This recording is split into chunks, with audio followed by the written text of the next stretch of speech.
విఘ్నేశ్వరాయ నమ. శ్రీ గురుభ్యో నమ. శ్రీకృష్ణ పరబ్రహ్మణే నమ. నారాయణం నమస్కృత్య నరం చైవ నరోత్తమం దేవీం సరస్వతీం వ్యాసం తతో జయముదీరయేతు. పరమ పవిత్రమైనటువంటి గరుడ మహాపురాణాన్ని వింటున్నాము. ముందు భాగంలో ఆచారకాండలోని అచ్యుత స్తోత్రము, బ్రహ్మజ్ఞాన వర్ణం నిరూపణము, షడంగ యోగము వీటి గురించి విన్నాము. ఇప్పుడు ఆత్మజ్ఞానం గురించి, ఆత్మజ్ఞాన నిరూపణము అనే అంశాన్ని చెబుతూ ఉన్నారు. ఇప్పుడు ఆత్మజ్ఞానం యొక్క తాత్విక వర్ణనను వినిపిస్తాను. అద్వైత తత్వమే సాంఖ్యము, దానిలో ఏకచిత్తత ఏ యోగము. అద్వైత తత్వయోగము సంపన్నుడైన వాడు ముక్తిని పొందగలడు. అద్వైత తత్వం ఏదో తెలిసి రాగానే అతీత వర్తమాన భవిష్య కర్మలన్నీ నష్టమైపోతాయి. జ్ఞాని అయిన వ్యక్తి సద్విచారమును గొడ్డలితో సంసారమునుడు వృక్షాన్ని నరికివేసి వైరాగ్యమును తీర్థము ద్వారా వైష్ణవ పదాన్ని పొందుతాడు. ఈ సంసారాన్ని మూలము మన మనస్సు యొక్క జాగ్రత్త, స్వప్న, సుషుప్త అవస్థలే. ఇవి మాయ యొక్క రూపాలు. సత్యమేదో అవగతమయ్యేదాకా ఈ మాయ యొక్క రూపాలు అచంచలంగా అలాగే పాతుకుపోయి ఉంటాయి. నిజంగా చెప్పాలంటే శాశ్వత అద్వైత తత్వంలోనే ఇవన్నీ ప్రవేశించి ఉంటాయి. అద్వైత తత్వం అంటే పరబ్రహ్మం.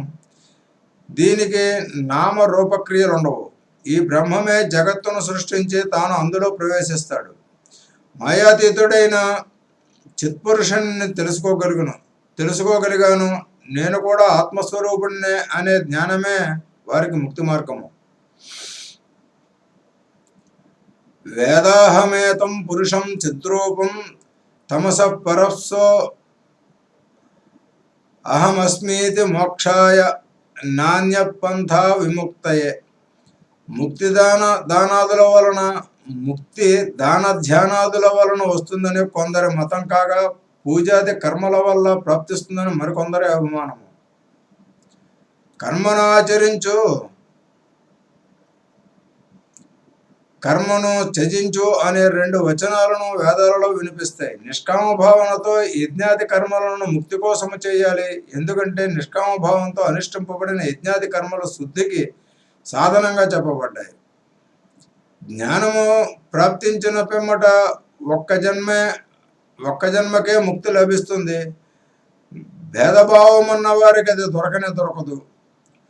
కుయోగి ముక్తిని పొందలేడు. ఏ కారణంగానో యోగభ్రష్టుడైన వాడు మరుజన్మలో యోగ సాధన జరిగే హృదయ గృహంలో జన్మిస్తాడు. తనంతట తానుగా శ్రమించి ముక్తిని పొందుటకు ఆ జన్మలో అవకాశం ఉంటుంది. కర్మల ద్వారా జ్ఞానాన్ని సంపాదించిన వాడు సంబంధాలను చేయించి మోక్షమందవచ్చు. దానికి ఆత్మజ్ఞానాన్ని ఆశ్రయించాలి. ఆత్మజ్ఞానానికి భిన్నమైన జ్ఞానము అజ్ఞానము కిందే లెక్క. హృదయంలో చెలరేగే కోరికలన్నీ సమాప్తమైపోతే ఇక కోరికలే లేని స్థాయికి జీవి చేరుకోగలిగితే ఆ వ్యక్తికి అప్పటి జన్మాంతంలోనే నిశ్చయంగా ముక్తి లభిస్తుంది. పరబ్రహ్మం ఎక్కడుంది? దేవుడు ఎక్కడికి పోతాడు? ముక్తి పొందినవాడు ఏ దేశంలో ప్రవేశిస్తాడు? ఇలాంటి మూలక ప్రశ్నలకు అవకాశమే లేదు. అనంతుడకు పరబ్రహ్మం ఒక దేశమని, రూపమని, గతి అని ఉండదు కదా. ఆయన అద్వయుడు కాబట్టి ఆయన కానిదేది లేదు. ఆయనే జ్ఞానస్వరూపుడైన పుడిక జడుని వలె ఒక చోట ఎందుకు ఉంటాడు? జ్ఞానమే చైతన్యము. ఆయన ఆకాశమే అయినప్పుడు ఆయనకు గతి, అగతి, స్థితి లాంటి వాటిని ఆరోపించట అవివేకం కదా. జాగ్రత్త, స్వప్న, సుషుప్తాది అవస్థలు మాయ ద్వారా కల్పితాలు. వస్తుమాత్ర సారము పరబ్రహ్మయే. తేజరూపుడైన బ్రహ్మ ఒక అఖండ పుణ్యరూపమని అర్థం చేసుకోవాలి. జీవికి తన ఆత్మ ప్రియమైనప్పుడు పరమాత్మ కూడా అంత ఇష్టమైనదే కావాలి. ఎందుకంటే బ్రహ్మయే ఆత్మ, ఆత్మయే బ్రహ్మ. తత్వజ్ఞులంతా జ్ఞానమే సర్వోచ్చమని అంగీకరిస్తారు. చిత్తమున కాలంబు బోధస్వరూపమైన ఆత్మయే. చిత్తమున కాలంబు బోధస్వరూపమైన ఆత్మయే. ఇది ఆత్మ విజ్ఞానము. ఇది పూర్ణము, శాశ్వతము. 3 అవస్థలలోనూ జీవికి కలిగే సుఖము నిజానికి పూర్ణ సుఖస్వరూపుడైన బ్రహ్మ నుండి పొందే ఆత్మ పొందగలిగే దానిలో పరమ క్షుద్రాంశ మాత్రమే.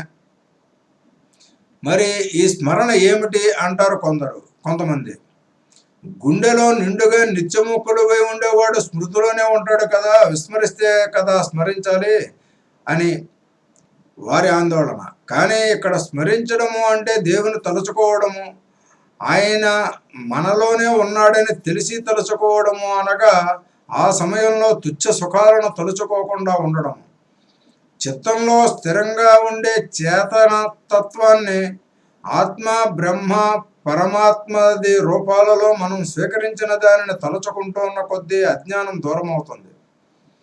మనం చేసే అన్ని పనులు, ఆలోచనలు మనలోనే సాక్షిభూతుడై ఉన్న పరమాత్మకు పూర్తిగా తెలుస్తాయి. ఆయన పరమశక్తిమంతుడు కూడా. కాబట్టే మన శుభాశుభ కర్మాల ఫలితాలు ఆయన ద్వారా అందవలసిన సమయంలో మనకే అందుతూ ఉంటాయి.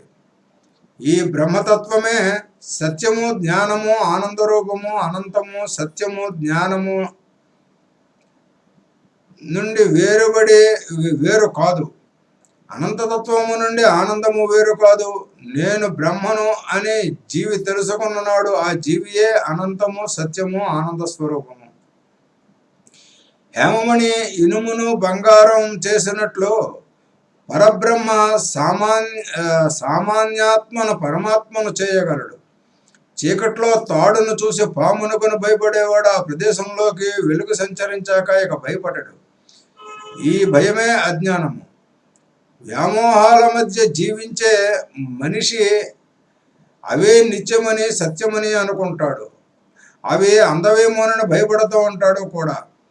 వాని చీకటి గుండెలో జ్ఞానమనే పరమాత్మ వెలుగులు ప్రకాశించగానే ముందే ఆ భయం పోతుంది. అవి ఎంత నిర్వీర్యాలో, నిస్తేజాలో తెలుస్తుంది. ఒక్క పాపానికి తప్ప దేనికి భయపడదు. ద్విజుడు గ్రహావిష్టుడై, అంటే మామూలు భాషలో దెయ్యం పడితే, ద్విజుడు గ్రహవిష్టుడై నేను శూద్రుడను అంటూ కేకలు వేస్తే తన వర్ణధర్మాన్ని పాటించకుండా చిందులేసిన ఏ బ్రాహ్మణ లేదా మంత్రవేత్త దయ వలనో ఆ గ్రహం వదిలివేయగానే తాను ద్విజుడనే స్పృహ వచ్చిన తన వర్ణాశ్రమ ధర్మాన్ని ఎప్పటిలాగానే పాటిస్తాడు. అలాగే స్వచ్ఛ నిర్మల హృదయుడై పుట్టిన మానవుడు మాయ కమ్మినప్పుడు నేనే అంతా నాదే అనుకుంటాడు. తపోధ్యానాల వల్ల ఆ మాయ తెరలతో తిరిగిపోగానే నేను బ్రహ్మను, అంతా ఆయనదే అని తెలుసుకుంటాడు. సంసార చక్రంలాగే దానిని మూలమైన భగవానుని మాయ కూడా అనాది అయినదే. ఈ మాయకు సత్తు, అసత్తు రూపాలుంటాయి. వ్యవహార కాలంలో సత్తుగా ఉండే మాయ పరమార్థత అసత్తమవుతుంది. మాయ వల్లనే పరమాత్మ కూడా తానే జగత్తుగాను, అందులోకి వ్యక్తిగాను మారవలసి వస్తుంది. 3 గుణాలలో 28 తత్వముల రూపములో మాయ ద్వారానే విశ్వసృష్టి జరుగుతుంది. నామ రూప క్రియాదులలో మధ్యలో వస్తాయి. మొదట్లో ఉండవు, చివర ఉండవు. ఆ ఉన్నప్పుడు కూడా ఒకచోటే ఉంటాయి. అవి ఇటు ఉన్నవి అటు లేవు, అటు ఉన్నవి ఇటు లేవు. సత్తా అనగా ఏ బలము శాశ్వతము కాదు. కలలో కనిపించే నీ సొంతమైనట్లనిపించే రథాలు, రాజ్యాలు, సిరులు కరగగానే విరిగిపోతాయి. ఇలలో కూడా అంతే. అక్కడ 1 గంట అయితే ఇక్కడ కొన్నేళ్ళు అంతే. కలలోనూ ఇలలోనూ కూడా శాశ్వతంగా నిలిచేది పరమాత్మ ఒకడే. సుఖము దుఃఖము నెరుగని సుషుప్తిలోన ఏది ఉండదు. ఒక రకమైన నిశ్చేష్టిత మాత్రం ఉంటుంది. దీనినే అచల లేదా అద్వైత పదం అంటారు. అదే బ్రహ్మస్వరూపం. మాయ భగవంతుని కన్నా గొప్పదేమీ కాదు, ఆయనతో సమానమైనది కాదు. ఆయన చేసిన ఒక కల్పన, ఆయన ఆడుకునే ఒక బొమ్మ ఈ మాయ, అంతే.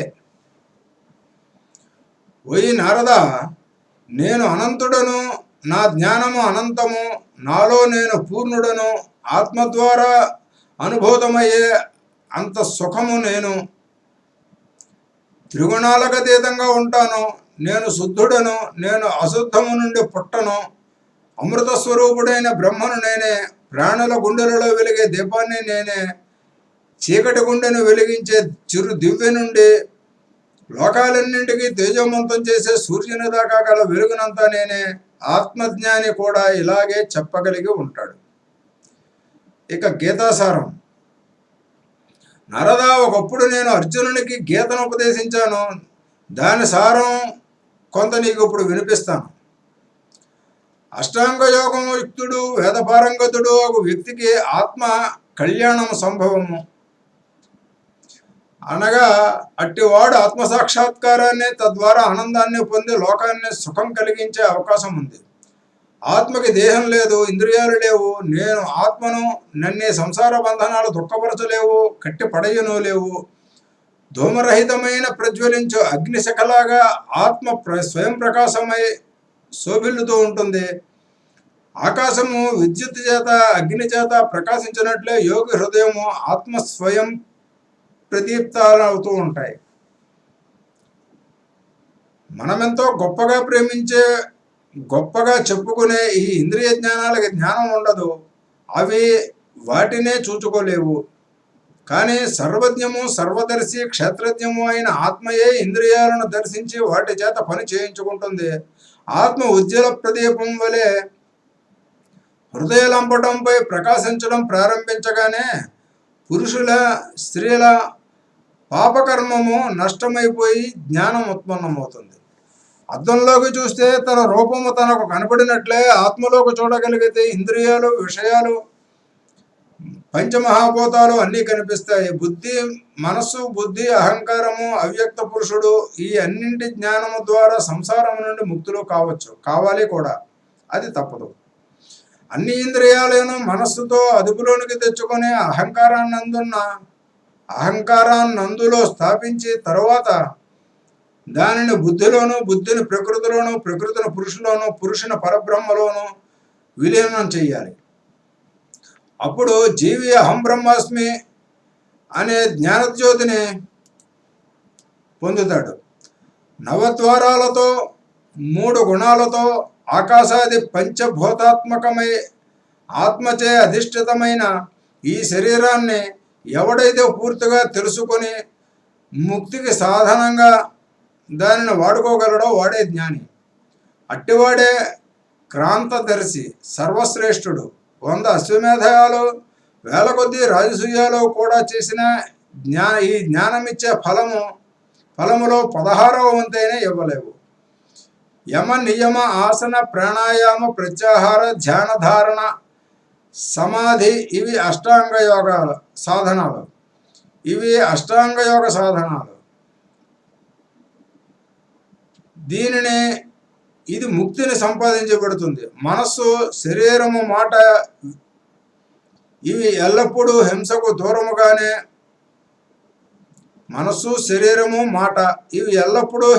దూరంగానే ఉండాలి.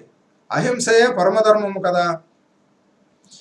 ఎల్లవేళలా సత్యాన్నే పలకాలి. మనిషికి కష్టం కలిగించే సత్యాన్ని తప్పనిసరి కాకపోతే పలుకరాదు, ప్రియాన్నే పలకాలి. అలాగని అబద్ధాలు ఆడరాదు. దీన్నే భగవద్గీతలో కర్మణ మనసా వాచ సర్వభూతేషు సర్వదా హింసా విరామకో ధర్మో హ్యహింస పరమం సుఖం. ఇక తర్వాత శ్లోకము, సత్యం బ్రూయాత్ ప్రియం బ్రూయాన్ అబ్రూయాత్ సత్యమప్రియం ప్రియంచనాత్ నృతం భూయాదేశ ధర్మం సనాతన.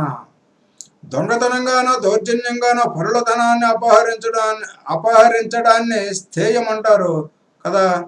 దీనికి వ్యతిరేకము అస్థేయము, అది ధర్మ సాధనము. ఇచ్చ ద్రవ్యాపహరణం చౌర్యాద్వాధ బలేన వాస్థేయం తస్య నాచరణమస్తేయం ధర్మ సాధనం. ముక్తిని కోరువాడు మనసవాచ కర్మణ మైథునాన్ని పరిత్యజించాలి. బ్రహ్మచర్యం ముక్తికి సోపానము, అపరిగ్రాహ్యము మరొక ధర్మ సాధనము. ఎంతటి ఆపద ఎదురైనా ఎవరి నుండి ద్రవ్యాన్ని గ్రహించకుండా ఉండడమే అపరిగ్రాహ్యము. బాహ్యమని అభ్యంతరమని శౌచము రెండు రకాలు. మట్టితో జలంతో తోమి కడిగితే బాహ్య శౌచము, భావశుద్ధి ద్వారా అభ్యంతర శౌచము కలుగుతుంది. ఇక సంతోషం అనగా అనాయాస ప్రాప్తి వల్ల కలిగే సుఖము. మనసు ఇంద్రియాలు ఏకాగ్రం చేయడమే తపస్సు. కృత్య చాంద్రాయణాది వ్రతాల ద్వారా శరీరాన్ని శుష్కంపచేయడము కూడా తపస్సులో భాగమే. సత్వశుద్ధికి వేదాంతాన్ని శతరుద్రీయాన్ని పఠించడము, ఓంకారాదిక జపం చేయడము, ఇదే స్వాధ్యాయమని పండిత జనం అంటారు. మనోవాక్కాయ కర్మలతో హరి స్తుతి నామస్మరణ పూజాది కార్యాలు అనిశ్చల భక్తి వీటిని నిర్వహించుడే ఈశ్వర చింతన అనబడుతుంది. ఇంద్రియాలు సహజంగా అసద్విషయాలపై వైపే పరిగెడుతూ ఉంటాయి. వాటిని వెనక్కి లాగి హరిచింతనపై కేంద్రీకరించాలి. తేజోమండలంలో శంఖ చక్ర గదాపద్మధరుడైన వనమాలాంకృతుడై కౌస్తుభ చిహ్న విభీషితుడై కొలువుదీరిన వాయుస్వరూపుడైన ఆ బ్రహ్మను నేనే అని త్రికరణ శుద్ధిగా విశ్వసించడమే ధారణ. ఈ తాదాత్మ్య రూపమే సమాధి. ఇక బ్రహ్మగీతాసారము. సౌనకాదులారా, ఒకప్పుడు నారదుని కోరికపై బ్రహ్మదేవుడు సంసార విముక్తికరమైన బ్రహ్మగీతను ఉపదేశించాడు. దానిని మీకు వినిపిస్తాను. నేను బ్రహ్మను అంటే అహం బ్రహ్మాస్మి అనే వాక్యాన్ని ప్రయోగపూర్వకముగా తెలుసుకోగలిగిన వారు ముక్తులవుతారు. నేను బ్రహ్మ అనే ఈ రెండు పదాలను అర్థం చేసుకోవాలి. విద్వాంసులు వాచ్య లక్ష్య రూపాలు రెండింటిలోనూ వీటికి అర్థాలు స్వీకరించారు. ఏ పదానికైనా లక్ష్య వాచ్యార్థాలను చూచుకోవాలి. అదే శుద్ధ వాక్యార్థం అవుతుంది.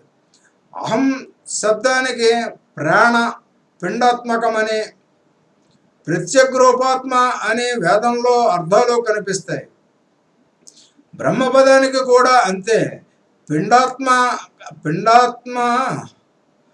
ప్రపిండాత్మకతతో పాటు నిష్ట పరోక్షతాది గుణాలు వాచ్యార్థంలో చెప్పబడగా, అద్వయానంద చైతన్యము లక్ష్యార్థంలో ద్యోతకమైంది. నేను బ్రహ్మను అని గాని, బ్రహ్మయే నేను అని గాని భావించుకుని సాధించుకునే స్థితికి ప్రాణిని గొనవచ్చు. ఐక్య జ్ఞానము నిశ్చితంగా వేదాల ద్వారా పొందబడుతుంది.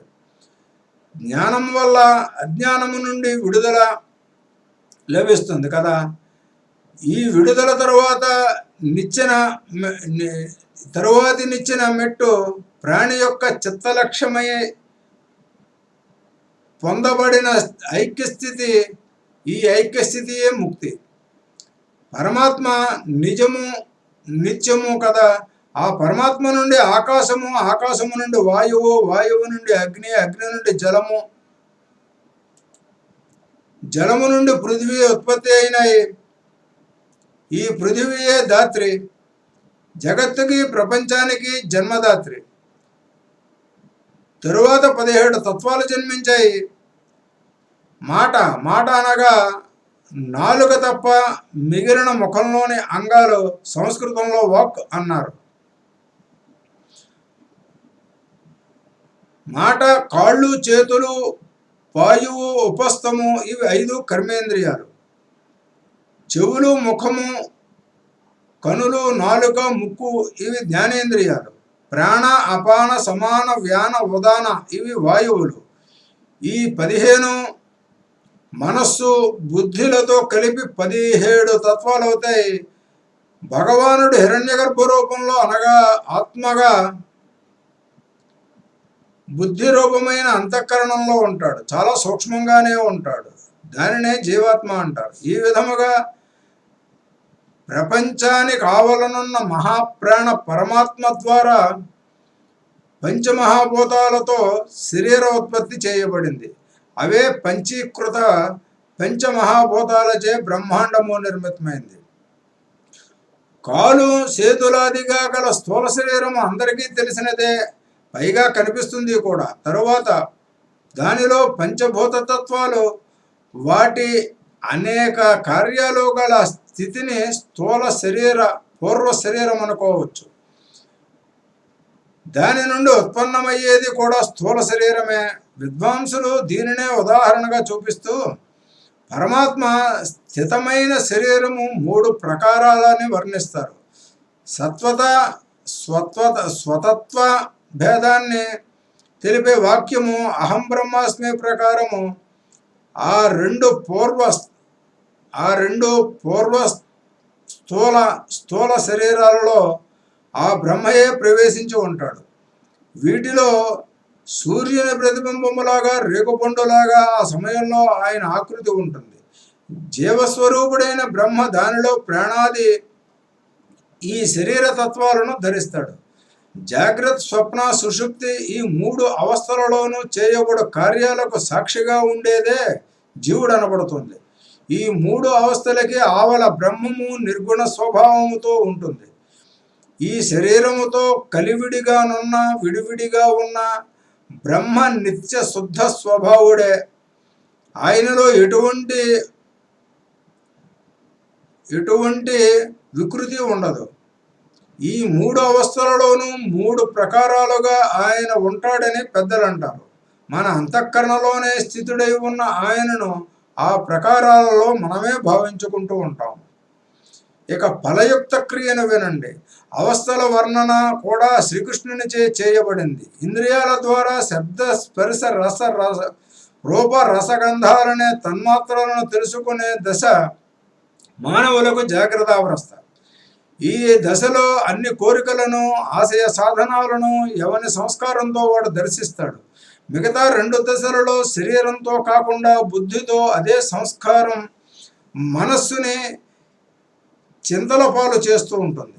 కాబట్టి ఈ 3 దశలలోనూ కొట్టుమిట్టాడుతూ ఉన్న జీవాత్మను యమ నియమాది అష్టాంగ మార్గాల ద్వారా యథాక్రమంగా దాటుకుంటూ పోయి సమాధి సాధనకు పూర్వమే పరమాత్మ అను గమ్యం వైపు మహాయోగి నిలబెట్టుకుంటాడు. అప్పుడింకా జీవాత్మను ఏ అవస్థలు అంటే దానికున్న అన్ని అర్థాలలోనూ ఇబ్బంది పెట్టలేవు. ఈ పదానికున్న అన్ని అర్థాలలోనూ ఇబ్బంది పెట్టలేవు. తరువాత ముముక్షువు అనగా మోక్షాన్ని కోరేవాడు అంతఃకరణము కైవల్యావస్థలోనికి ప్రవేశిస్తుంది. ఇది పరమాత్మ సాక్షాత్కారావస్థ. ఇక్కడ మోక్షార్థి తన పాంచభౌతిక శరీరంలో చిక్కుకున్న క్షేత్రజ్ఞ జీవాత్మ తన శరీరము నుండి వేరుగా ఉండాలనే చింతనను చేస్తాడు. ఎందుకంటే ఆత్మతత్వము శరీరము నుండి వేరు అనే భావం మనసులో స్థిరం కాకపోతే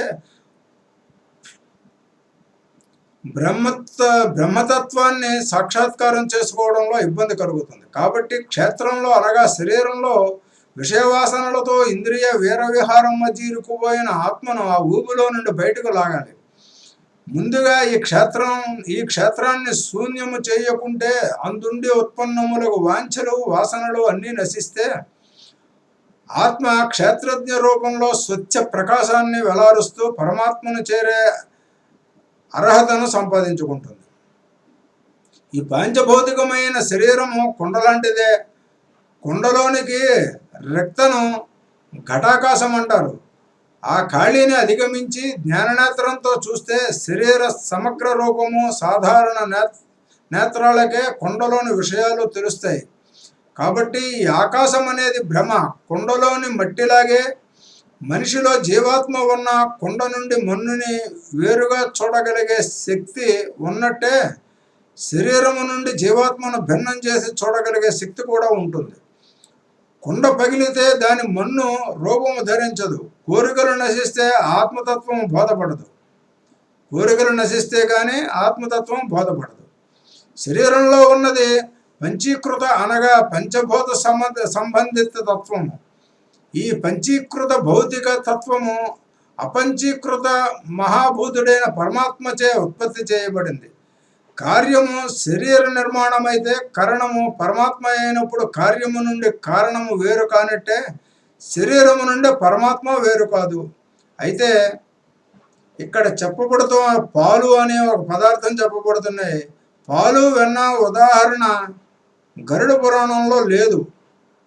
అది వివేకానంద స్వామి వారి ఒక రాజుగారి కొలువులో చూపిన కథ. అయితే పాల నుండి వెన్నను తీసినట్లుగా శరీరం నుండి పరమాత్మను తీసి చూడగలగాలి. పాలను మజ్జిగను తాగాలనే కోరికను వదిలివేస్తే వెన్న లభించినట్లు ఇంద్రియ క్రియా వ్యతిరేకత ద్వారానే సూక్ష్మ శరీరుడైన పరమాత్మ వైపు వెళ్ళగలము. విద్వజ్జనులు దీనినే సూక్ష్మ శరీరావధారణము అన్నారు. ఈ చిన్న శరీరము దాని సృష్టికర్త మరియు పెద్ద శరీరకర్తయగు అపంచీకృత స్వామి కంటే భిన్నము కాదు. నేల లేనిదే ఏ మనిషి నిలబడలేనట్లే ఈ నేల కూడా ఆ స్వామి లేనిదే నిలబడలేదు. అనగా మానవులకు వారికి ఆధారమైన పృథివీకి కూడా పరమాత్మయే ఆధారము. పంచభూతాలలో దేనికేది ఆధారమో ఇదివరకు చెప్పబడింది. బాహ్య దృష్టికి అన్నింటికీ ఆధారంగా గోచరించే ఆకాశానికి కూడా ఆ మాయ చిన్న బ్రహ్మమే ఆధారము. అయితే మాయారహితుడైన ఆ శుద్ధ బ్రహ్మ ఆకాశాన్ని ప్రకాశింపజేసి తాను అందులో ప్రవేశించి లోకులను భ్రమింపజేస్తాడు. ధ్యానికి ఈ ఆకాశం ముందుగా తెలిసి వస్తుంది. అక్కడి మాయను కూడా తొలగించగలిగిన నాడు వెలుగుల మధ్య పరమాత్మ దర్శనమవుతుంది. అప్పుడు వాని హృదయం సంపూర్ణంగా శుద్ధమై జాగ్రత్తాది అవస్థలను జయిస్తుంది. నిత్యం బ్రహ్మము నిత్య శుద్ధ బుద్ధ సత్య అద్వైత భావనమని చెప్పబడింది. ఇది రెండు విశిష్ట పదాల మధ్య ఉండే తత్వమని చెప్పబడింది. బ్రహ్మవాచక పదము లేదా శబ్దము ఓంకారము. ఇందులో రెండు స్వరాలు ఆ ఊ అనునాసిక వ్యంజనము ఉన్నాయి కదా. ఈ శబ్ద సమ్మేళనము సామాన్యమైనది కాదు. దాని అంతటా అదే ఒక గొప్ప మహామంత్రము. ఈ ఆత్మతత్వము పరమ జ్యోతి స్వరూపము. ఇది చిదానంద రూపము. ఇదే సత్యజ్ఞానము, అనంతము. ఇదే తత్వమసికి నిలయము. ఇదే వేద ప్రవచనము. అహం బ్రహ్మాస్మి అనగా సాంసారిక విషయాలకి అందనంత దూరంలో ఉన్న నిర్లిప్త దేవుడను నేనే. సర్వత్రగామి అయిన పరమాత్మను నేను. ఆదిత్య స్వరూపుడునైన దేవాది దేవుని నేనే. అనాది దేవదేవేశ్వరుడైన పరబ్రహ్మను నేను. నా ఆదిని కానీ అంతాన్ని కానీ కనుగొనగలిగేవారు లేరు, ఎందుకంటే అవి లేవు కాబట్టి. ఇదే గీతాసారము. దీనిని విని బాగా తనలో ఎవలించుకున్నవాడు పరబ్రహ్మంలో లీనమైపోతాడు, అనగా జీవన్ముక్తుడవుతాడు. గరుడ పురాణాంతర్గత ఆచారకాండ సమాప్తమయ్యింది. ధర్మదృఢ బద్ధమూలో వేదస్కంద పురాణ శాఖాఢ్య క్రతుకుసుమో మోక్షమఫలో మధుసూదన పాదపోజయతి. శ్రీ మహావిష్ణువును ఒక వృక్షముగా భావించి వ్యాస మహర్షి ఈ విధముగా స్తుతిస్తున్నాడు. ధర్మమనే గట్టి మాను కలిగిన వేదములనే స్కందములు అంటే కొమ్మలు గట్టి విడిపోయే భాగాలు. పురాణాలు అనే కొమ్మలు కలిగిన, క్రతువులు అనే పుష్పములు కలిగి, మోక్షమనే ఫలములు కల మధుసూదనుడైన శ్రీ మహావిష్ణువేనే వృక్షము, శ్రీ మహావిష్ణువు అనే వృక్షము విరాజిల్లుతున్నది. దానికి జయమగుగాక. శ్రీకృష్ణార్పణమస్తు. వచ్చే భాగంలో ధర్మకాండ గురించి, దాన్నే ప్రేతకల్పం అని అంటారు, అది వినడం మొదలు పెడదాం. స్వస్తి.